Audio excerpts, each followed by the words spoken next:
নমস্কার, sitting care চ্যানেলে আপনাকে স্বাগত। আমি নিপেন। আজকে আমি দেখাবো আমার বাড়ির ছাদের ছোট্ট এনএফটি সিস্টেমটি।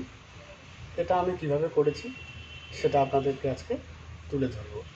তো এই ছোট্ট এনএফটি প্ল্যানটা আমি তৈরি করেছি যাতে সকলের সুবিধা হয়। একটি ছোট্ট হাইড্রোপনিক প্ল্যান্ট যদি বাড়িতে থাকে সেক্ষেত্রে সবারই বাড়ির যতটুকু সামান্য সবজির চাহিদা আছে সেটা মিটতে পারে। তো এই প্ল্যানটি তৈরি করার জন্য আমার মোট খরচ হয়েছে 8 থেকে 10,000 টাকা। এর সাথে আমি হাইড্রোপনিক প্ল্যান্ট ছাড়াও আমি মাটিতেও একটু সবজি চাষ করে থাকি। যেহেতু এখানে আমি সব সময় থাকি না, তাই এই এনএফটি সিস্টেমটাকে আমি চালু রাখার জন্য একটি ছোট্ট টাইমার ফিট করেছি, যাতে সবসময় এই এনএফটি সিস্টেমে জল থাকে, এই মোটর চলতে থাকে। তো সেটা আমি শুরু থেকে আপনাদের দেখাবো। এটি একটি ছোট্ট টাইমার। এই টাইমারটাতে আমার ফিট করা আছে 2 ঘন্টা অন টাইম এবং 2 ঘন্টা অফ টাইম। 2 ঘন্টা মোটর চলবে এবং 2 ঘন্টা বন্ধ থাকবে 24 ঘন্টার জন্য। তো এখান থেকে আমার লাইন এখানে চলে এসছে। এখান থেকে এখানে মোটর আছে।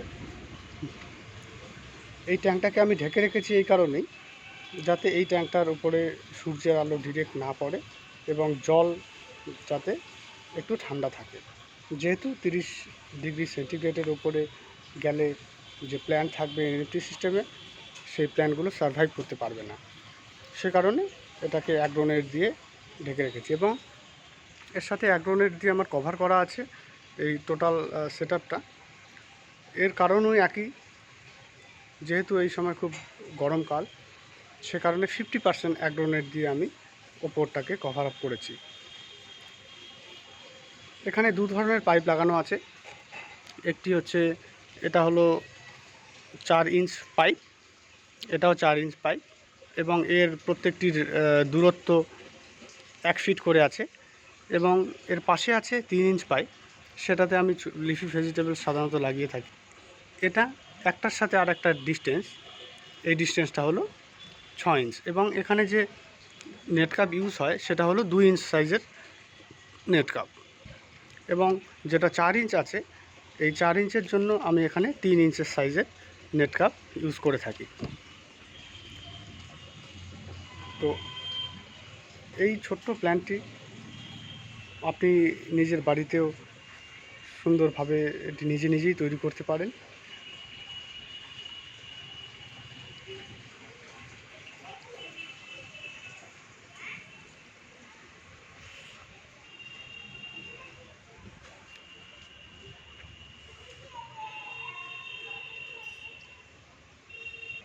দেখতেই পাচ্ছেন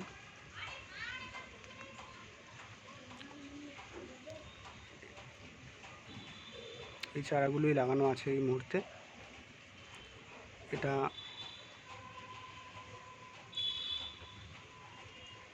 পালং চারা লাগিয়েছি আমি।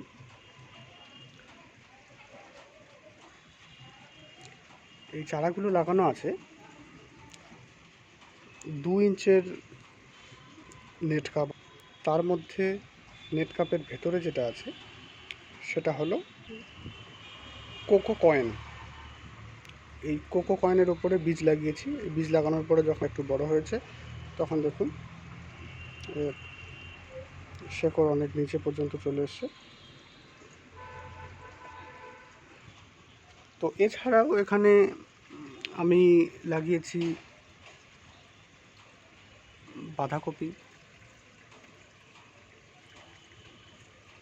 এটা কোকো কয়েন তো দেওয়াই আছে ভেতরে, এর সাথে আমি এটাকে কভার করার জন্য, যাতে গাছটা বড় হয়ে গেলে না পড়ে যায়, সেজন্য এর সাথে আমি হাইড্রোটন দিয়েছি সাপোর্ট দেওয়ার জন্য।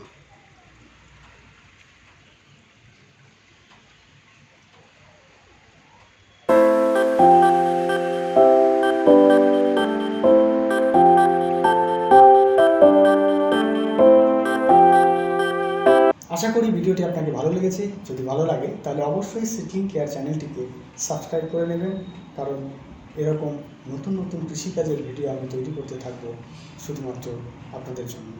ভালো থাকবেন, নমস্কার।